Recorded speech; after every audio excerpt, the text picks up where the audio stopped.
नमस्कार दोस्तों, मैं मोहन वर्मा। दोस्तों, आज हम लोग सी टेट का वीडियो 2 देखेंगे। दोस्तों, वीडियो शुरू करने के पहले मैं कुछ ज़रूरी चीज़ें बता देता हूँ।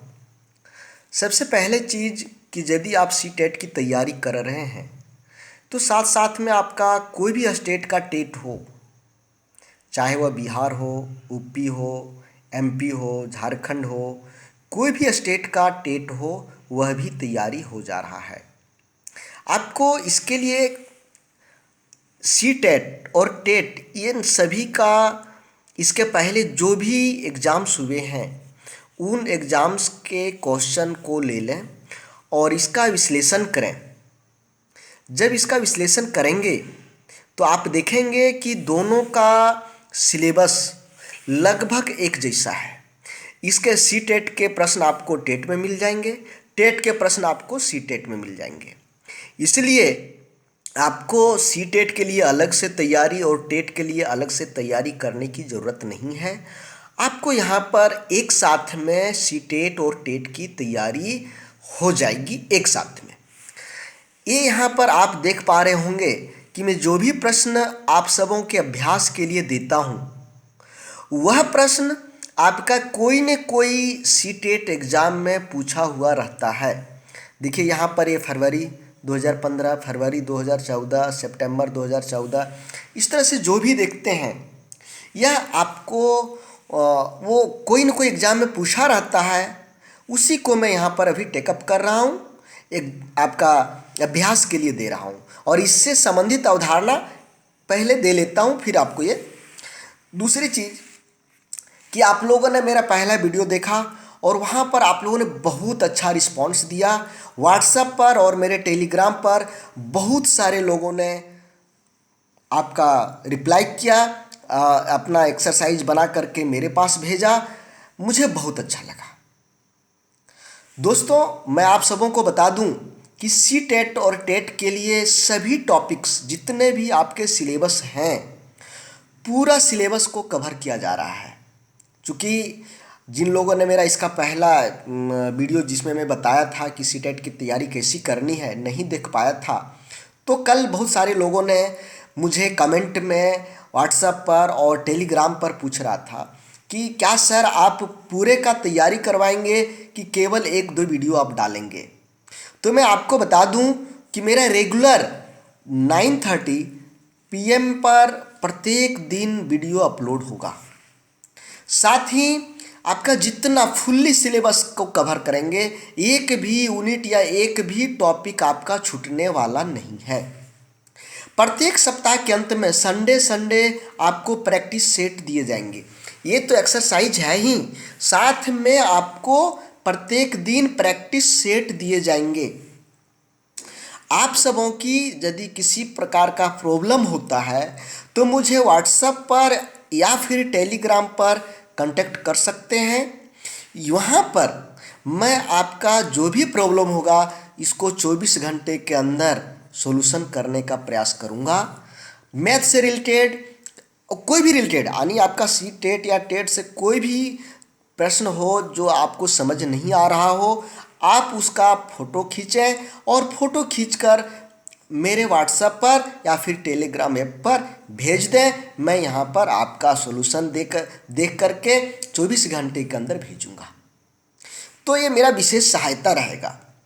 क्यों ना यह आपका जो क्लास का क्वेश्चन हो, 8, 9, 10 कोई भी क्लास का क्वेश्चन हो वह क्यों ना हो, उसका भी मैं आपका पूर्ण रूप सहायता में करूँगा। यहाँ पर आपको सी टेट की पूरी नोट्स भी मिलेगी जो पूर्णतः सिलेबस पर आधारित रहेगा। तो दोस्तों, पूरा आप ये सोच लें कि यहाँ पर फिर दूसरे साइट पर जाने की ज़रूरत नहीं पड़ेगी आपको और यहाँ पर पूरा का पूरा हम आपको तैयारी करवाएंगे। तो चलिए आज की वीडियो को हम लोग देखते हैं। दोस्तों, आगे बढ़ने के पहले मैं आप लोग कहना चाहूँगा कि यदि वीडियो को लाइक नहीं किए हैं तो तुरंत अभी लाइक कर दें, फिर आगे बढ़ते हैं। आज हम लोग देखेंगे संख्याओं के प्रकार। वैसे तो बहुत सारा संख्या होता है, लेकिन मुख्यतः जो पूछे जाते हैं आपका टेट सी टेट में उसको लेकर मैं यहाँ बात करने वाला हूँ। सबसे पहले प्राकृत संख्या, पूर्ण संख्या, पूर्णांक, परिमेय संख्या और अपरिमेय संख्या, इसको हम लोग देखेंगे। सबसे पहले देखिए आप प्राकृत संख्या। प्राकृत संख्या एक से स्टार्ट होने वाली जो आगे बढ़ते जाए, ये सभी आपका प्राकृत संख्या है। इसमें आज ये चीज़ ध्यान देना है कि जीरो नहीं रहता है, जीरो यहाँ पर नहीं रहता है। जीरो यदि हम लगा देंगे तो ये पूर्ण संख्या बन जाएगा। इसलिए प्राकृत संख्या कभी भी जीरो से प्रारंभ नहीं होता है, पूर्ण संख्या जीरो से प्रारंभ होता है। तो दोनों में यही मुख्य डिफरेंट है कि प्राकृत संख्या एक से स्टार्ट होता है और पूर्ण संख्या 1 2 3 से स्टार्ट होता है, यानी जीरो से स्टार्ट होता है। यदि कोई कह दे कि जीरो प्राकृत संख्या है या पूर्ण संख्या है, तो आपको यहाँ पर लाना है पूर्ण संख्या है। उसके बाद आता है पूर्णांक। दोस्तों, पूर्णांक में ऋण संख्या, धन संख्या और जीरो, ये सभी को एक साथ मिला देंगे तो आपका पूर्णांक हो गया। -10 क्या होगा? प्राकृत संख्या, पूर्ण संख्या, पूर्णांक, तो आपका ये पूर्णांक हुआ। उसके बाद आता है परिमेय संख्या। दोस्तों, परिमेय संख्या p/q के रूप वाले संख्या जो है परिमेय संख्या है। जैसे 8, 7, 7/8, 7.5, 2, 1.2/3, कोई भी संख्या आप ले लें जिसमें रूट नहीं हो, माने रूट हट जाता हो, वो प्राकृत संख्या के रूप में। मान लीजिए यहाँ पर हम लेते हैं, ये देखिए रूट के अंदर है 4, ये रूट इसका हट जाता है, इसका वर्गमूल निकालते हैं तो 2 होता है, तो ये आपका परिमेय संख्या हो गया। लेकिन अपरिमेय संख्या की यदि हम बात करें तो जिसका रूट हटता नहीं है, वर्गमूल आपका पूर्ण अंक में नहीं आता है। 2 √2 आपका ये अपरिमेय संख्या है। √5 यह अपरिमेय संख्या है। √7 यह अपरिमेय संख्या है। लेकिन अब ये मैं यहाँ बात करता हूँ √9, क्या होगा? √9 3 3 9, यानी इसका 3 आया तो यह आपका √9 परिमेय संख्या हो गया। दुविधा दिलाने के लिए जब प्रश्न सेटिंग करता है उसमें कभी कभी ऐसे लिख देता है 16/4 रूट अंडर परिमेय संख्या है या यह परिमेय संख्या है। तो देखिए ये 16 का हो गया 4 और 4 का हो गया 2, एक इस रूट हट गया, इसलिए ये आ गया आपका परिमेय संख्या। √5/√2 क्या होगा? यह परिमेय संख्या। तो ध्यान क्या रखना है कि जिसका रूट हटे नहीं वो अपरिमेय संख्या कहलाता है। पाई आपका एक यह परिमेय संख्या है। जिसका माइनस में पावर हो लेकिन माइनस में, यहाँ देखिए एक जैसा है, 2 पर पावर 2 यहाँ पर भी है, 2 पर पावर 2 यहाँ पर है, लेकिन इसमें माइनस है, ऋण है, तो ये आपका यह परिमेय हो गया। और इसमें प्लस है तो ये आपका यहाँ कुछ है नहीं यार, लेकिन छिपा हुआ हम लोग कहते हैं प्लस है, तो ये आपका धन है, परिमेय संख्या। उसके बाद कभी कभी पूछता है पूर्ववर्ती संख्याओं से रिलेटेड। पूर्ववर्ती संख्या ठीक पहले की संख्या, जैसे 10 की पूर्ववर्ती संख्या 9, इसके पहले 9 के बाद ना 10 आता है। उत्तरवर्ती या अनुवर्ती या परवर्ती, तीनों एक ही चीज़ है। यह संख्या ठीक बाद वाली संख्या कहलाती है। जैसे 10 की उत्तरवर्ती, 10 के बाद क्या आता है? 11। अनुवर्ती भी इसी को कहते हैं, या परवर्ती कहें, एक ही चीज़ है। उसके बाद आता है सहअभाज्य संख्याएं। सहअभाज्य संख्याएं जिसका हम लोग HCF निकालेंगे, निकालेंगे और उसका आंसर 1 आ जाए तो हम उसको सहअभाज्य संख्याएं कहेंगे। तो ये आपका सहअभाज्य संख्या होगा। मैं आपको अभी यहाँ पर ये सारे प्रश्न दिखा रहा था कि कब कब कौन सा पूछा गया है। इससे रिलेटेड बहुत सारे प्रश्न और हैं जिसे मैं आपको अभी सॉल्व करके दिखाऊंगा, फिर आप इसे सॉल्व करेंगे। तो चलिए हम लोग कैसे सॉल्व होता है उसको देखेंगे। पहला प्रश्न आप यहाँ देख रहे हैं, 12/9 में कितने 1/3 हैं?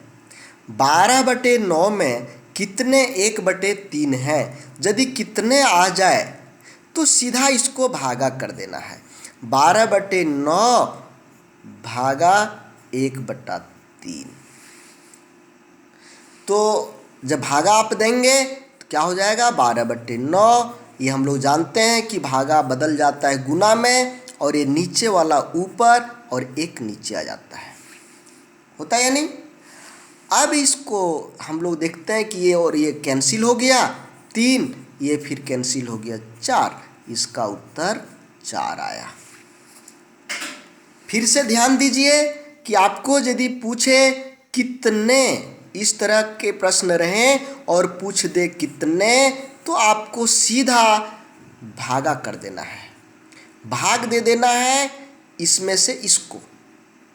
देखिए कहता है इतने में से कितने आधे हैं? आधे, आधा किसको बोला जाता है? थोड़ा सा यहाँ टेढ़ा सा प्रश्न दे दिया है। आधा, 1/2 को आधा बोला जाता है।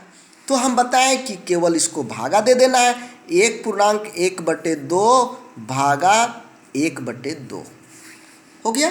अब भागा देंगे तो सबसे पहले इसको तोड़ते हैं, ये दोनों मल्टीप्लाई होकर के ये प्लस हो जाता है, ये दोनों को गुना करेंगे 2 हुआ, 2 और 1 3, 3/2 भागा 1/2।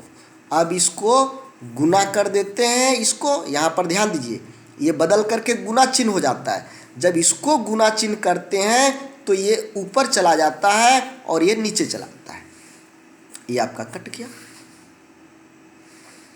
यहाँ पर देखिए ये थोड़ा दूसरे ढंग का प्रश्न आप देख पा रहे होंगे। 15 इकाइयाँ, 15 दहाइयाँ, 15 सैकड़े के बराबर है। यहाँ पर देखिए 12 इकाइयाँ, 15 दहाइयाँ और 12 सैकड़े के बराबर, बीच में प्लस है, तो हमको ये सभी को जोड़ना है। 12 इकाइयाँ, ये 15 इकाइयाँ, 15 इकाइयाँ, इकाई 15 इकाई को 1 से गुना करते हैं, 15 ये हुआ। 15 दहाइयाँ, दहाई मतलब 10, तो 15 को 10 से गुना करना पड़ेगा। जब दहाइयाँ लिखा रहेगा तो हम दहाई, इकाई दहाई 10 से गुना करते हैं, तो 15 दहा 150। 15 सैकड़े, 15 सैकड़े, 15 और सैकड़े रहेगा तो 100 से गुना करते हैं, तो 1500। अब इसको जोड़ देना है, चूँकि यहाँ प्लस में चिन्ह प्लस का दिया हुआ है, इसलिए इसको हम लोग जोड़ देंगे। जोड़िए, 5 6 6 1, ये आपका राइट आंसर हुआ। बहुत आराम है इसमें, आप समझेंगे, ध्यान देंगे तो बहुत अच्छा लगेगा। आगे हम लोग देखेंगे, धीरे धीरे आपको अच्छा लगने लगेगा। अभी मैं बहुत आराम से बता रहा हूँ ताकि जो लोग मैथ में बहुत ज़्यादा कमज़ोर हैं उन लोगों को ज़्यादा हेल्प मिल सके। इसलिए मैं छोटे छोटे बातों को, बहुत लोग मुझे व्हाट्सएप पर या जब फ़ोन पर भी मिलते हैं या बात होती है तो उन लोग बात करते हैं कि सर आप बहुत धीरे बोलते हैं, और दूसरी बात है कि बहुत छोटी बातों को भी बोलते हैं। वो सब तो सब लोग जानते हैं, लेकिन आधे प्रश्न, यानी जितने लोग आप सभी वीडियो देख रहे हैं उसमें से 50% लोगों का मैथ वीक है, कमज़ोर है, बहुत कम जानते हैं। तो इनको भी तो सीटेट क्लियर करना है। इसलिए मैं, आप अपने नज़र से नहीं दूसरे के नज़र से देखिए जिनका मैथ कमज़ोर है। चलिए दोस्तों, वीडियो को लाइक नहीं किया होंगे तो लाइक करते जाएं। 10,000, 10,000, 10,000 रहेगा तो इसको 1,000 से गुना करना है, तो ये हो जाएगा, ये 10,000 हुआ। 10 इकाई, इकाई रहेगा तो 1 से गुना करेंगे। यहाँ पर देखिए इकाई में 1 से गुना किए, दहाइयाँ में 10 से गुना किए, सैकड़े में 100 से गुना किए। तो इकाई है तो इसको 10 से गुना किया। 10 दहाई, दहाई है तो कितना से गुना करना है? 10 से। तो 10 और 10 को गुना करेंगे तो कितना हो गया? 100। इसको जोड़ दीजिए।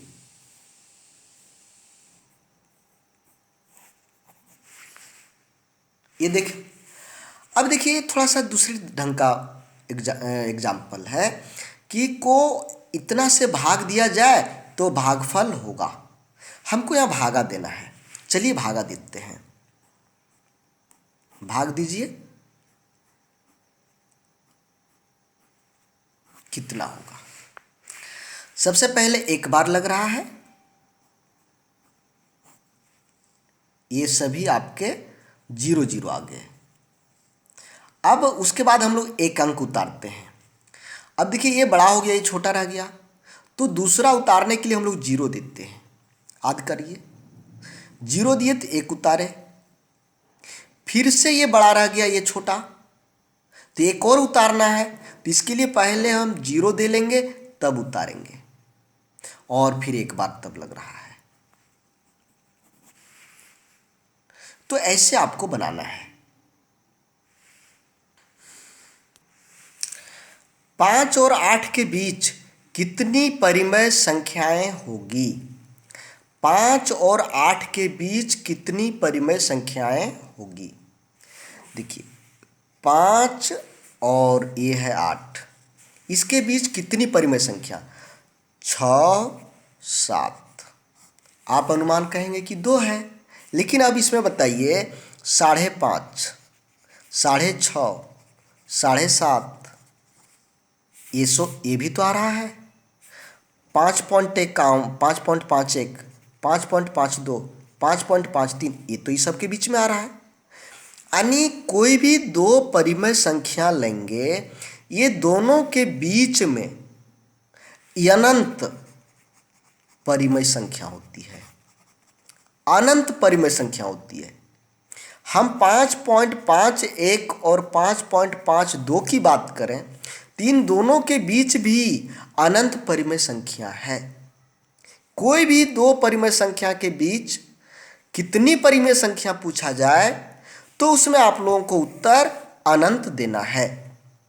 चलिए आगे कहता है 496 और 317 का योगफल का मान निकटतम सैकड़े में ज्ञात करें। यहाँ पर मैं कल बताया था कि तोड़ करके देखना है। सबसे पहले योगफल कह रहा है तो एकदम सीधा सा ये दोनों को जोड़ दीजिए। 496 और 317 जोड़िए। 9 6 13, 9 1 10, 1 11, 4 3 7 और 1 8। अब हमको निकटतम सैकड़े में देखना है।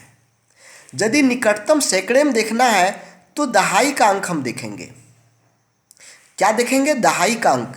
दहाई का अंक 1 2 3 4 5 6 7 8 9 या 0 हो सकता है। यहाँ पर 0 रह सकता है, 0 से लेकर 9 तक रह सकता है। यदि आपका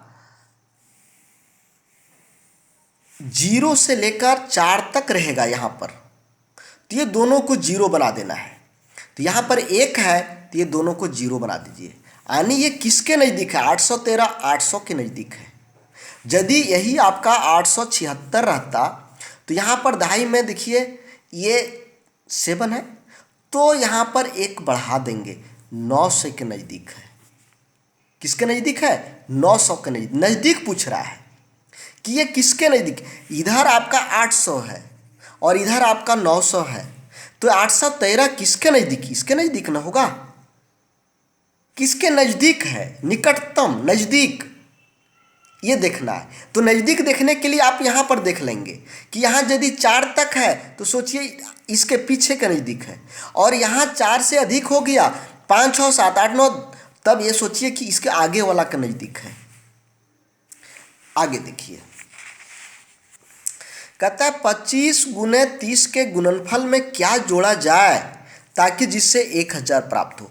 ये दोनों के गुणनफल, तो सबसे पहले दोनों को गुना कर दीजिए। 25 तिया 75, 750। इसमें कितना जोड़ा जाए, आगे आप पढ़िए, कितना जोड़ा जाए कि 1000 प्राप्त हो। तो कितना जोड़ेंगे, इसके लिए जो योगफल आएगा उसमें इसको घटा दीजिए। 250 आप जोड़ेंगे तो 1000 प्राप्त होगा। तो सबसे पहले इसको गुना कर लेंगे, जो गुणनफल आएगा यदि कितना जोड़ा जाए वो लिखा रहे तो ये में इसको घटा देना है। आगे का प्रश्न देखिए, 0.4444 प्लस 0.44, यानी इसका क्या मान होगा, बीच में योग है, जोड़ना है, तो कैसे लिखेंगे। मैं देखिए यहाँ पर मैं दो तरह का लिख रहा हूँ। देखिए 0.444444, क्या ये सही है। देखिए इधर इकाई तो सब बराबर है, तो इधर बच गया दहाई, ऐसा हम लोग जोड़ में सीखते हैं। लेकिन इस तरह का गलत है। सही क्या होगा, सबसे पहले देखिए पॉइंट आपका दशमलव यहाँ पर है, यहाँ पर दशमलव इस तरह से एकदम आमने सामने होना चाहिए। 4 में दशमलव कहाँ पर है, यदि इसके बाद कुछ नहीं है तो यहाँ पर छिपा हुआ है, मतलब यहाँ पर 4 लिखाएगा, तब ना ये सीधा आएगा। इसमें दशमलव यहाँ पर छिपा हुआ है, तो ये यहाँ दशमलव, मतलब इसमें दशमलव यहाँ पर है तो 0, देखिए 0.44। इसमें दशमलव यहाँ पर छिपा हुआ है तो ऐसे होगा। फिर इसमें 2 के बाद दशमलव, यहाँ सामने दशमलव आना चाहिए इधर, और ये इधर। अब इसको जोड़ेंगे, जोड़ रहे या घटाव रहे, आपको ये जो दशमलव है ना, ये पूरा एकदम सीधा में आना चाहिए। यहाँ पर देखिए हम इकाई को सीधा देख रहे थे, कहीं दशमलव इधर हो जा रहा था, इसका दशमलव यहाँ था, इसका यहाँ था, इसका यहाँ, इसका यहाँ, इसका यहाँ, ऐसा गलत है। आपको दशमलव सभी का सामने। अब आप चाहें तो जितना इकाई 2 अंक है तो यहाँ पर 2 अंक आप बना सकते हैं 0 दे करके, या नहीं तो कुछ नहीं दीजिए और सीधे जोड़ दीजिए। 4 का 4, 4 तिया 12, 4 तिया 12 और 1 13, 4 तिया 12 1 13, 4 और 1 5, ऐसे होगा। आगे देखते हैं, ये आज का अभ्यास प्रश्न है। अभ्यास प्रश्न जरूर बनाएंगे। यदि आप मेरे साथ में तैयारी करने चाहते हैं और आप चाहते हैं कि मैं सफल हूं, इसके लिए अभ्यास बहुत ज़रूरी है। बिना अभ्यास का कुछ भी सफल नहीं होता है। यदि आप सफल होना चाहते हैं, सीटेट को क्रैक करना चाहते हैं, तो आपको अभ्यास यानी वर्कशीट कंप्लीट करना ही पड़ेगा। आप इन प्रश्नों को जो यहाँ पर आप देख रहे हैं, इन सभी का उत्तर मेरे पास आपको भेजना है। भेजने के लिए आपका ये व्हाट्सएप नंबर है, ये टेलीग्राम नंबर है, ये दोनों आपका है। इस पर कहीं भी जो भी सुविधा हो, व्हाट्सएप या टेलीग्राम, जहाँ पर सुविधा हो वहाँ पर भेज सकते हैं। तो धन्यवाद दोस्तों, जय हिंद, जय भारत।